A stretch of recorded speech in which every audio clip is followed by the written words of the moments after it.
At one time or another, we've all heard the old story that Jacob Waltz said, "I know of a treasure that'll make 20 men millionaires." Well, I don't know exactly what he meant by that.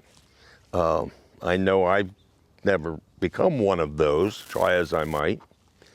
But what we do know is that as soon as you say the name Superstition Mountain, it conjures up the visions of adventures of searching for gold, searching for Jacob Waltz's lost Dutchman mine, or the Jesuit church treasures and the Jesuit gold, or the ever-present Peralta catches of gold from mines from ancient times, from old Mexico.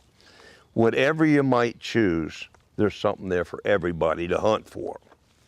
Of course, then there are always the people that come from all over the world to go and just see the tranquility and the beauty of the mountain itself. All of the hiking trails and whatnot that will allow anybody to go back in there and see remnants that were left over by the pioneers, and you can pretty much see what the pioneers saw even way back then. Well, however much gold Jacob Waltz may have found here in Arizona remains to be seen. But one thing that we know absolutely for sure is that there was silver, and there was a lot of it.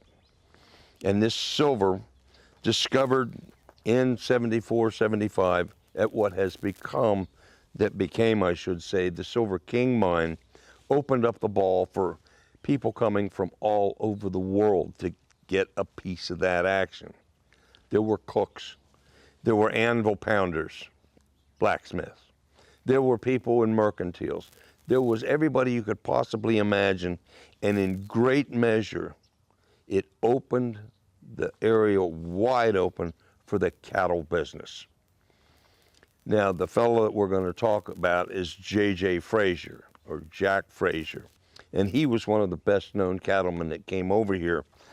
But we really can't say he was the first one to be here. That distinction goes to a fellow by the name of Matt Cavanis, and he and his wife Alice got here sometime before Frazier did, and they established what was known as the Board House Ranch. Jack Frazier. Apparently he liked to gamble. And by 1887, the way the story goes was he won a herd of cattle in a poker game. And so he took that herd of cattle, and would you believe he decided to open a cattle ranch. So he established the J.F. Ranch, the Frazier Ranch, in 1891. And so now Jack Frazier has a real cattle ranch. They built up the buildings, they built a barn, they built the main house, or a windmill for the water.